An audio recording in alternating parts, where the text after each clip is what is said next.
ये सोलैंड के आने वाले एपिसोड का नोबल एक्सपीरियंस को सिर्फ सुनिए। जैसे ही काला और लाल टकराया, 12 टाइटल डोलू कई कदम पीछे हट गए। शैटर्ड स्टार डोलू ने पूरी कोशिश की कि श्रेक एकेडमी के सभी लोगों को इस विस्फोटक ताकत से बचा सके। पहले थोड़ा और पीछे हटते हैं, शैटर्ड स्टार डोलू ने चिल्लाकर कहा। उसने तुरंत लाइट ऑफ शैटर्ड स्टार्स छोड़ा, जिसने सभी को घेर लिया। इसके बाद वह सबको लेकर पहाड़ से थोड़ी नीचे की ओर चला गया। अगर वे यहीं रुकते तो दो अल्टीमेट डोलू की टक्कर से तुरंत मारे जाते। दोनों ही बहुत ताकतवर थे। उनकी टक्कर से निकल रही शॉकवेव्स पहले ही डरावनी थी। काले ड्रैगन क्लॉज पीछे धकेल दिए गए, लेकिन उन्हें कोई नुकसान नहीं हुआ। हो यू हाउ ने ठंडी आवाज में कहा, ब्लडी डीमन पपेट, तो यही तुम्हारा मार्शल सोल है। ये स्पिरिट्स को निगल कर इवॉल्व होता है। लगता है कि तुमने सिर्फ सोल बीस्ट्स ही नहीं, बल्कि बहुत से इंसानों को भी मारा है। ये डेथ गॉड असल में तुम्हारे मार्शल सोल का रूप है। जब भी तुम इसे मैनिफेस्ट करती हो, हर बार कितने अवेंजिंग स्पिरिट्स मारती हो? हर अवेंजिंग स्पिरिट सिर्फ तब इकट्ठा की जा सकती है जब कोई जीवित इंसान मारा जाए। सोल बीस्ट तो फिर भी रिप्लेनिश हो सकते हैं, लेकिन इंसान नहीं। मुझे इंसानों को मारने से फर्क नहीं पड़ता, किंतु तुमने मेरे बहुत से लोगों को मार डाला है। मैं तुम्हारी जान से उनका बदला लूंगा। इतना कहकर हो युहाओ ने आसमान की ओर देखा और जोरदार ड्रैगन रोर किया। उसने दोनों हाथ ऊपर उठाए, हथेलियां आसमान की ओर। उसके पीछे की स्पेस फट गई और एक विशाल विशाल ड्रैगन हेड बाहर निकला। काले ड्रैगन फ्लेम्स, जिनमें सुनहरे तारे जैसी चमक थी, ये शिशुई की ओर निकल पड़ी। जैसे ही ड्रैगन फ्लेम्स छोड़े गए, चारों ओर की स्पेस बिखर गई। लाल रोशनी चकनाचूर हो गई और पूरा पहाड़ मानो मुड़ने लगा। वह शक्ति स्पेस बैरियर्स को तोड़कर यशस्वी की ओर किसी प्रचंड नदी की तरह उमड़ पड़ी। यशस्वी के पीछे ब्लडी डीमन पपेट तेजी से चमक उठा। उसका अपना शरीर भी लाल रोशनी में बदलकर ब्लडी डीमन पपेट में समा गया और उसका 7वां सोल रिंग चमकने लगा। ब्लडी डीमन पपेट और भी बड़ा होकर हवा में फैला और लाल रिंग्स छोड़ते हुए ड्रैगन फ्लेम्स के हमले को रोकने लगा। भयानक धमाके गूंजने लगे और पूरी पहाड़ी मानो उनके दबाव से नीचे धंसने लगी। डेथ गॉड पैगोडा भी आखिरकार हिली। वह हल्के हल्के कांप रही थी। यशिशुई की तीखी आवाज गूंजी, बीस्ट गॉड, टिटियन, ये तुम हो। वह स्पष्ट रूप से विश्वास नहीं कर पा रही थी। बीस्ट गॉड सचमुच यहाँ आकर स्टार लुओ एम्पायर की मदद कर रहा है। बीस्ट गॉड शांत स्वर में बोला, हाँ, ये मैं हूँ। तुम बाकी सबको मार सकती हो, लेकिन इसे नहीं। और वैसे भी सनमून एम्पायर को पूरे कॉन्टिनेंट पर राज करने देने का क्या फायदा? यशस्वी ने ठंडी हंसी हंसी, सही कहा। तुम सचमुच बहुत ताकतवर हो और मेरी एबिलिटीज को दबा सकते हो, लेकिन ये मत भूलो, तुम अभी अपने ट्रू फॉर्म में नहीं हो। अगर तुम इस लड़के को ज्यादा देर तक पोजेस करते रहे तो ये सहन नहीं कर पाएगा। अगर स्टार लुओ एम्पायर के टाइटल डुलू अभी भी पास होते तो ये सुनकर हैरान रह जाते। यशिशुई खुद मान रही थी कि वह डीटियन की बराबरी नहीं कर सकती। यह सच्चाई थी। पिछली बार जब डीटियन ने अपनी सोल बीस्ट आर्मी के साथ श्रेक सिटी पर हमला किया था, तो एल्डर मू और एल्डर श्वान को मिलकर उसे रोकना पड़ा था। फिर भी अंत में होयुहाव ने ही डीटियन को समझाया, वरना श्रेक सिटी नष्ट हो जाता। डीटियन की कल्टीवेशन 8 लाख साल से ऊपर थी। उसने 8 बॉटलनेक्स तोड़ दिए थे और एक नए स्तर की ओर कदम रख चुका था। यशिशुई भी मानती थी कि वह बेहद भयानक रूप से ताकतवर है। डीटियन गर्जा, तुम्हें कैसे पता कि मैं अपना ट्रू फॉर्म समन नहीं कर सकता? एक मामूली इंसान मेरे स्तर की बातें समझ भी कैसे सकता है? इतना कहकर हो युहाओ ने अपना दायां हाथ आसमान की ओर और बायां हाथ जमीन की ओर किया। उसकी दोनों उंगलियों के बीच काला प्रकाश जुड़ गया, जिसने स्पेस को फाड़ दिया। उस दरार से एक आकृति बाहर निकलने लगी। पीछे का ड्रैगन हेड अब असली बन चुका था और ड्रैगन फ्लेम्स और प्रचंड हो गए। ये शिशुई दंग रह गई। तुम तुम अपनी ट्रू बॉडी को स्पेस फाड़कर बुला सकते हो? यह असंभव है। लेकिन उसने विरोध करना बंद कर दिया और लाल रोशनी बनकर डेथ गॉड पागोडा की ओर भागी। डेथ गॉड पागोडा जोर से चमकी।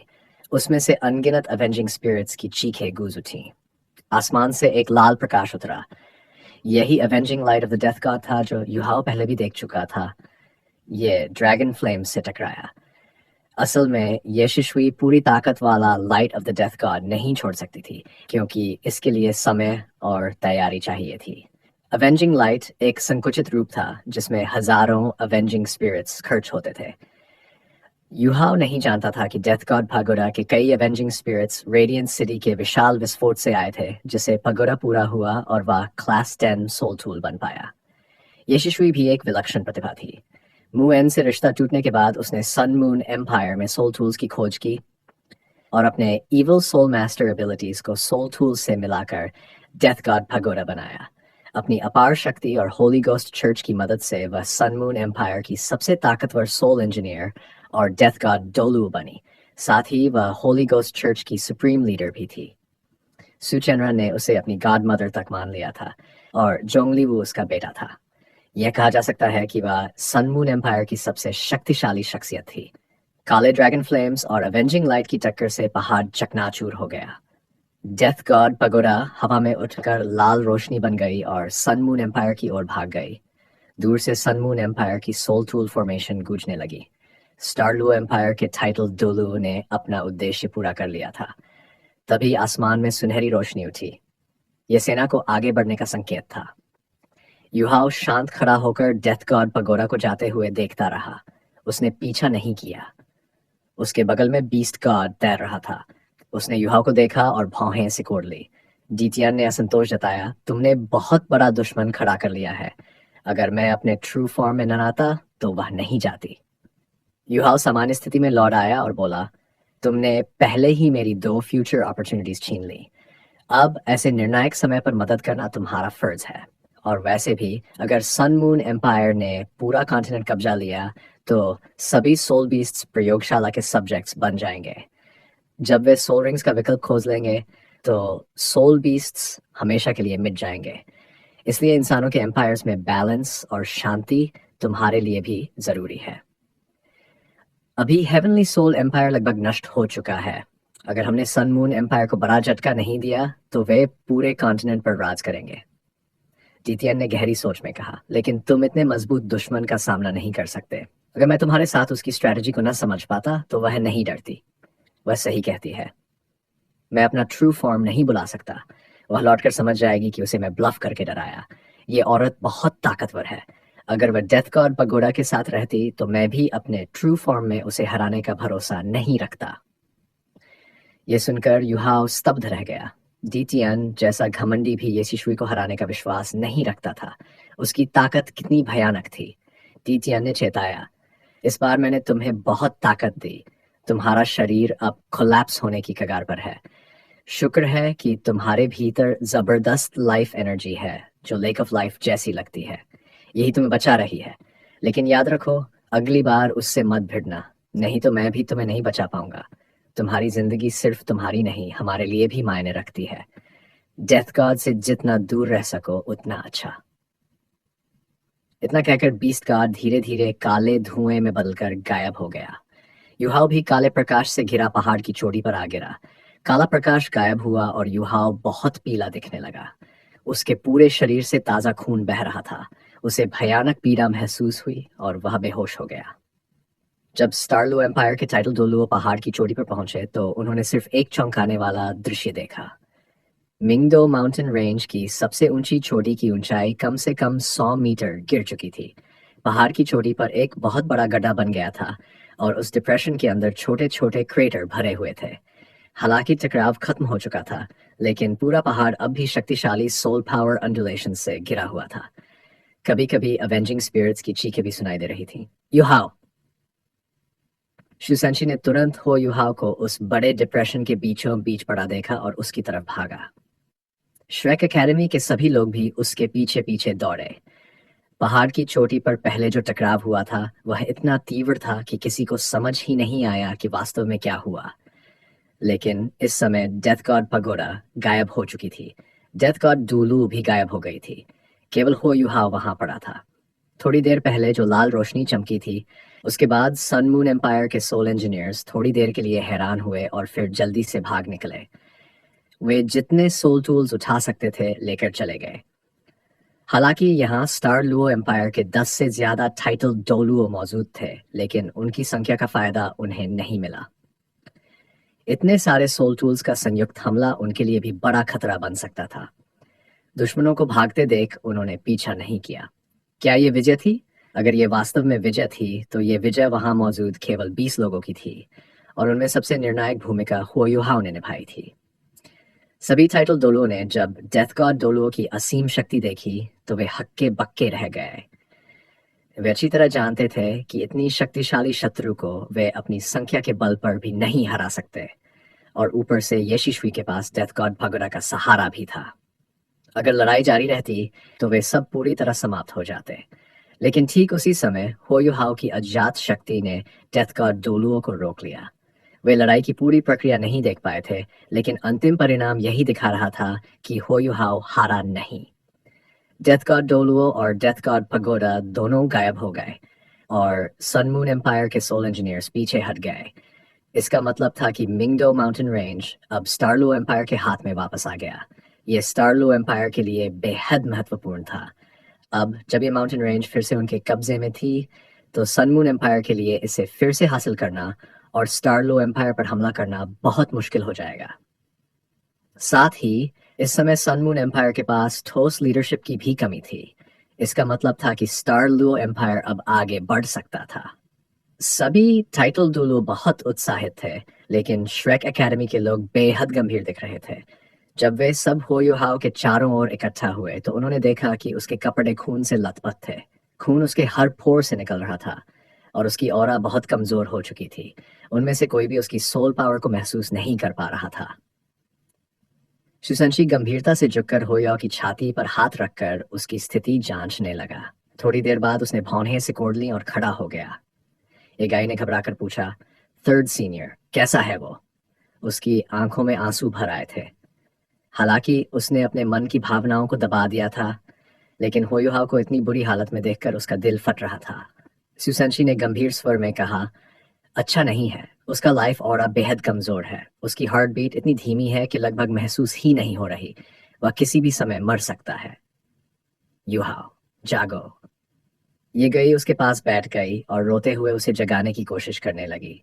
जिजच ने भौहें चढ़ाई। कोई और उपाय नहीं है। सुसंशी ने सिर हिलाया। मैंने उसकी हालत का शुरुआती अंदाजा लगाया है। उसकी सारी पैसेजवेज टूट चुकी है और बुरी तरह क्षतिग्रस्त है। मैं तो अभी उसे छूने की भी हिम्मत नहीं कर रहा। उसने तुरंत पीछे मुड़कर सभी टाइटल डोलो से कहा, एल्डर्स, क्या कोई हीलिंग में निपुण है? कृपया युहाओ को देखिए, उसकी हालत बहुत गंभीर है। टाइटल डोलुओ भी अपने उत्साह से बाहर आए और हो युहाओ के चारों ओर इकट्ठा हुए, लेकिन उनमें से कोई भी हीलिंग में एक्सपर्ट नहीं था।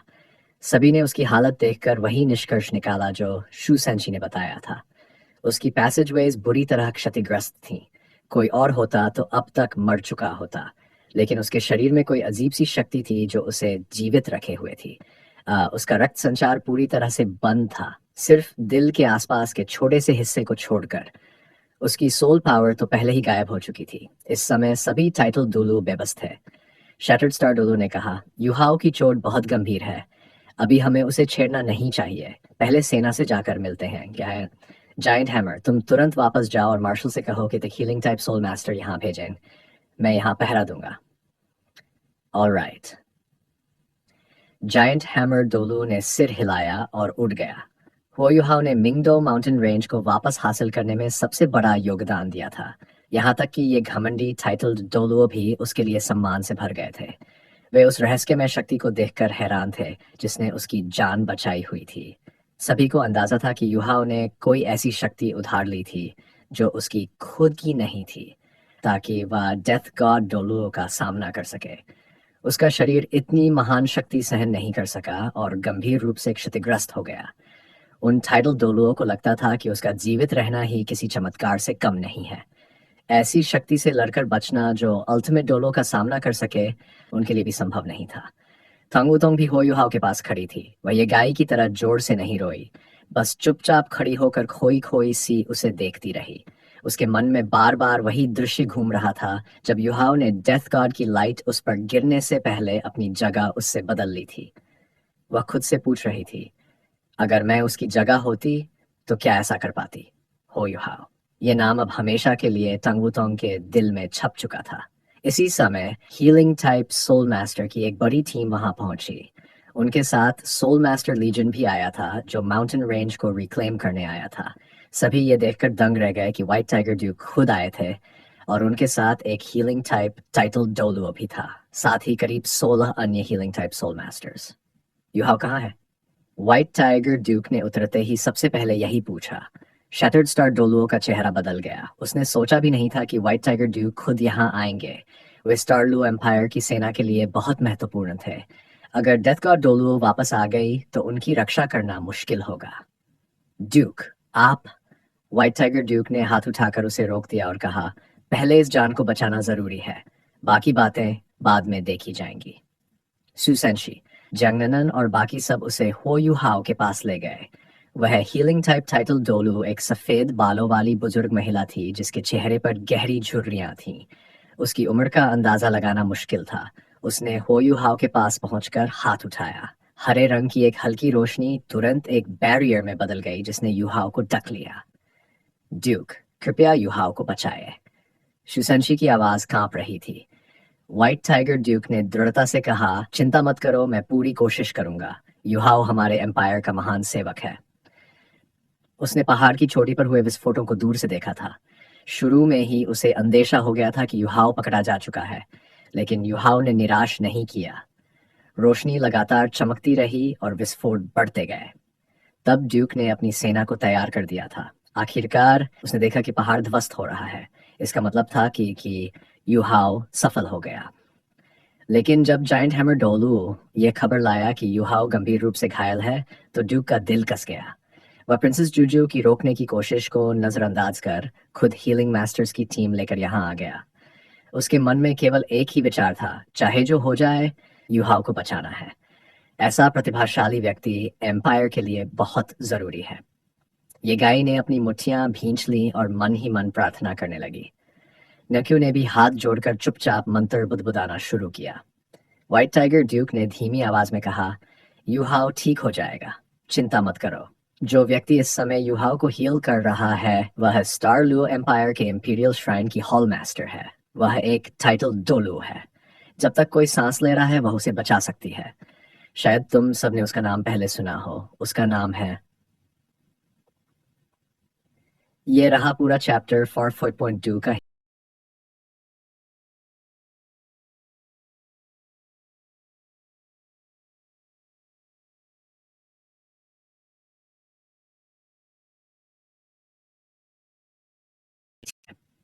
ये गाय ने अपनी मुट्ठियां भींच ली और मन ही मन प्रार्थना करने लगी।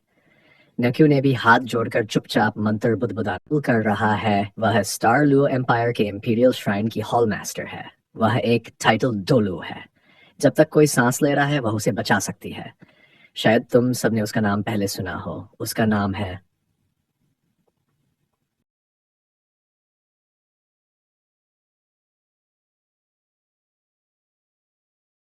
जरूर, शायद तुम सबने उसका नाम पहले सुना हो। उसका नाम है वांग शैनर।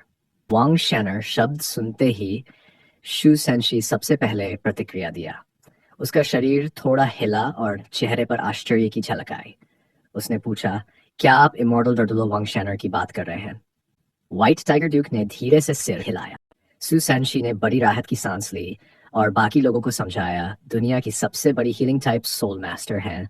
हमारी एकेडमी के एल्डर जुआंग भी एल्डर वांग के सामने कमजोर है। एल्डर जुआंग ने कहा था कि एल्डर वांग दुनिया की सबसे मजबूत हीलिंग टाइप सोल मास्टर है। उनका मार्शल सोल है हीलिंग एंजल।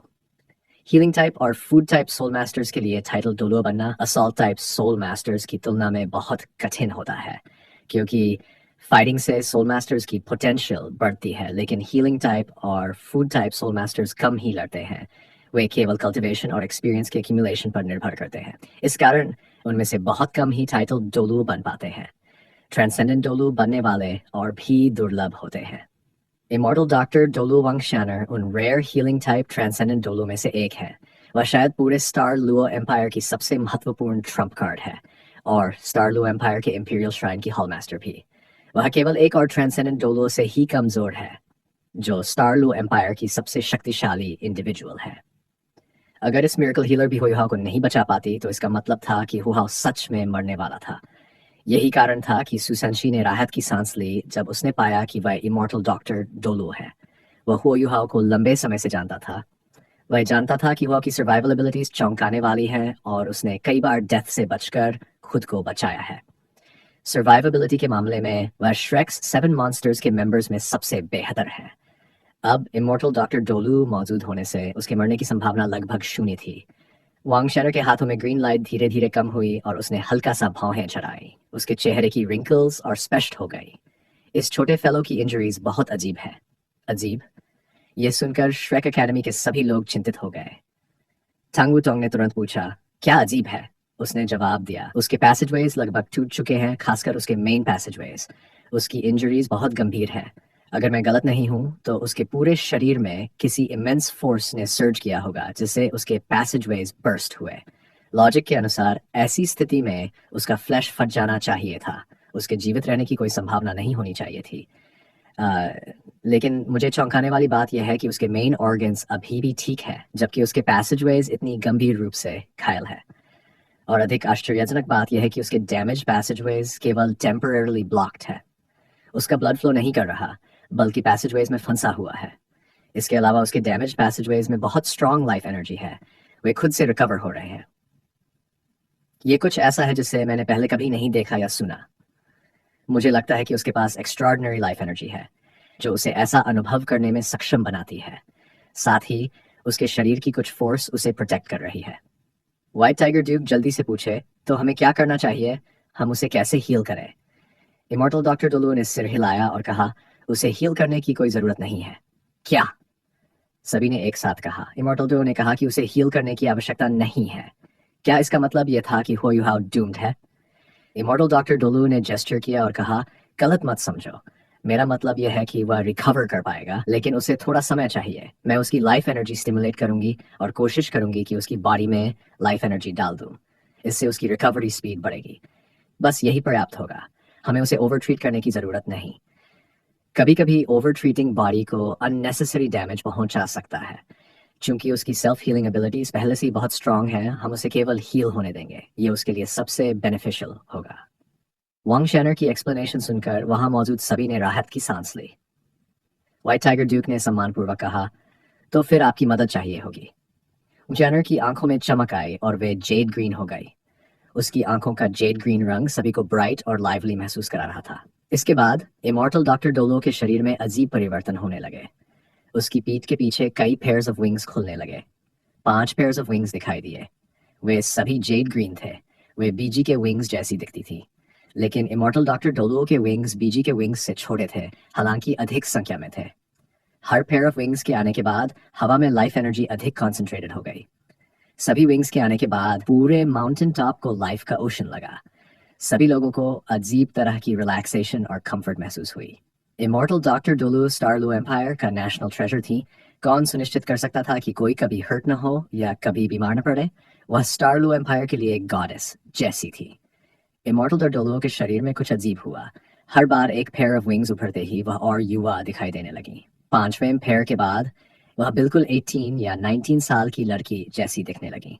उसकी आंखें ब्राइट और कैप्टिवेटिंग, उसकी ब्यूटी लाइफ ऑरा से भरी थी। सभी ने उसे देखकर एमिएबिलिटी महसूस किया और उसके करीब आने से खुद को रोक नहीं पाए। उसने अपना राइट हैंड उठाया और होयुहाओ की दिशा में प्रेसिंग एक्शन मिमिक किया। अचानक इंटेंस ग्रीन लाइट होयो के शरीर की ओर इकट्ठा होने लगी। होयो का शरीर धीरे धीरे चमकने लगा। ग्रीन लाइट के स्पॉट्स चमकने लगे और जेंटल लाइफ ऑरा उसके पूरे शरीर को साफ करने लगी, बाकी इम्प्योरिटीज को रिमूव करते हुए। ब्लैक एयर करंट धीरे धीरे उसके शरीर से बाहर निकली और डिसिप हो गई। होयुहाओ का शरीर धीरे धीरे ग्रीन हो गया। स्पष्ट था कि वह इमॉर्टल डॉक्टर डोलू द्वारा रिलीज की गई लाइफ ऑरा अब्सॉर्ब कर रहा था। इस कॉन्सेंट्रेटेड लाइफ एनर्जी के इफेक्ट से होयुहाओ का अपना ऑरा दिखाई देने लगा। उसका चेस्ट भी उठते देखा जा सकता था। इमॉर्टल डॉक्टर डोलू का यंग वर्जन हल्की मुस्कान के साथ दिखाई दिया। अब वह अपनी हीलिंग एंजल फॉर्म में थी। वह लगा लाइफ एनर्जी होयुहाओ के शरीर में डाल रही थी, उसकी पोटेंशियल स्टिमुलेट कर रही थी। ये हीलिंग मेथड सिम्टम्स और रूट कॉज दोनों को टैकल करती थी, जो सबसे एडवांस्ड हीलिंग टेक्निक थी। यह इमॉर्टल डॉक्टर डोलू द्वारा उपयोग किए जाने पर और भी प्रभावी थी। अचानक होयुहाओ का फोरहेड चमक उठा। जेड ग्रीन लाइट की स्ट्रीक धीरे धीरे उसके फोरहेड पर खुली। यह उसका आई ऑफ डेस्टिनी था। उसका आई ऑफ डेस्टिनी अभी पूरी तरह जेड ग्रीन था। जब ये जेड ग्रीन लाइट दिखाई दी, होयुहाओ का शरीर एक ह्यूज जेड ग्रीन व्हर्लपूल में बदल गया और इमॉर्टल डॉक्टर डोलो द्वारा रिलीज की गई सारी लाइफ ऑरा को डिवाउर करने लगा। वांग शियनर भी शॉक्ड थी। सोल सेज का इतना तेजी से लाइफ एनर्जी डिवाउर करना बहुत अबनॉर्मल था। क्या हो रहा है? क्या यही वह सोर्स ऑफ पावर है जो उसके शरीर की रक्षा कर रही है? वह शॉक्ड होने के बावजूद अपनी लाइफ एनर्जी आउटपुट बढ़ा देती है। वह ऑर्डिनरी सोल मास्टर से अलग है। हर ह्यूमन और सोल मास्टर की अपनी लाइफ एनर्जी होती है। अगर उन्होंने बहुत ज्यादा ड्रेन कर ली तो डिक्लाइन महसूस होता है और मर भी सकते हैं। लेकिन इमॉर्टल डॉक्टर डुलू के पास लाइफ कंट्रोल करने की शक्ति थी। वह एयर से लाइफ एनर्जी फिल्टर करके हीलिंग कंप्लीट कर सकती थी। किसी स्थान पर लाइफ एनर्जी जितनी प्रॉस्परस होगी, उनकी पावर्स उतनी ही बड़ी होंगी। उदाहरण के लिए ग्रेट स्टार डो फॉरेस्ट में उनकी हीलिंग एबिलिटीज अनदर लेवल पर होंगी। अगर वह लेक ऑफ लाइफ तक पहुंच जाए जहां डीथियन था, तो उनकी हीलिंग एबिलिटीज अल्टीमेट डोलुओ टियर की होंगी। होयुहाओ के शरीर में बदलाव महसूस करने के बाद वह उसकी बॉडी में और सोल पावर डालती है। सभी प्रकार की लाइफ ऑरा और एलिमेंट्स माउंटेन टॉप से होयुहाओ के शरीर में इन्फ्यूज्ड होते हैं। वांग शैनर इस प्रोसेस में होयुहाओ के चेंजेस ऑब्जर्व कर रही थी। उसने देखा कि जेड ग्रीन लाइट उसके फोरहेड पर आने के बाद उसके पैसेजवेज तेजी से हील हो रहे हैं। केवल पैसेजवेज नहीं, हर हिस्से का शरीर तेजी से हील हो रहा है। अधिकतर लाइफ एनर्जी वास्तव में उसके अपने शरीर से आ रही थी। हालांकि उसने बहुत लाइफ एनर्जी अब्जॉर्ब की, लेकिन जो एनर्जी उसने अब्जॉर्ब की वह उसकी खुद की लाइफ एनर्जी जितनी प्योर नहीं थी। ऐसा था जैसे वह फिल्टरिंग प्रोसेस से होकर उसके शरीर में फ्यूज हुई। ट्रांसेंडेंट डोलू की सोल पावर पहले ही बहुत डेंस थी। जब होयुहाओ उसकी लाइफ एनर्जी तेजी से डिवावर कर रहा था, वह भी हवा से लाइफ एनर्जी तेजी से गैदर कर रही थी। दूर से स्पष्ट था कि माउंटेन टॉप पर एक ह्यूज ग्रीन व्हर्लपूल बन गया था। पूरे माउंटेन रेंज की लाइफ एनर्जी तेजी से अब्जॉर्ब होकर होयुहाओ के शरीर में फ्यूज हो रही थी। होयुहाओ के शरीर से निकलती जेड ग्रीन लाइट भी तेजी से बढ़ती गई। शुरू में यह केवल उसके आई ऑफ डेस्टिनी से चमक रही थी, लेकिन धीरे धीरे उसके पूरे शरीर में फैल गई। इमेंस लाइफ एनर्जी के इफेक्ट से उसका कंडीशन स्पष्ट रूप से ड्रास्टिकली बदल गया। कम से कम उसकी ब्रीदिंग अब नॉर्मल और स्टेबल लग रही थी। वांग शेनर साइलेंटली नॉडेड। यह उसके लिए पहली बार था कि उसने ऐसा केस देखा। उसने होयुहाओ के शरीर में हो रहे चेंजेस को क्वाइटली मेमोराइज किया। यह उसके लिए एक ब्रांड न्यू एक्सपीरियंस जैसा था। अचानक होयुहाओ के शरीर में फिर बदलाव हुआ। उसने अपने शरीर से intense Z green light beam unleash किया। यह जेड ग्रीन लाइट बीम तेजी से व्हर्लपूल के साथ फ्यूज हुई और उसे रोक दिया। इसके बाद वह विपरीत दिशा में फ्लो करने लगी। इमेंस लाइफ एनर्जी वांग शैनर के शरीर में पोर होने लगी। वांग शैनर पहले एक पल के लिए स्टन रही। इसके बाद उसने इस इमेंस लाइफ एनर्जी के बेनिफिट्स महसूस किए। जैसे उसने पहले महसूस किया था, होयुहाओ के शरीर से आ रही लाइफ एनर्जी अत्यंत प्योर थी। इसमें कोई इम्प्योरिटी नहीं थी। ये उसकी अपनी सोल पावर से भी अधिक शुद्ध थी। तो चलिए आज की कहानी यहीं खत्म करते हैं। बाकी का हिस्सा हम अगले भाग में देखेंगे। धन्यवाद।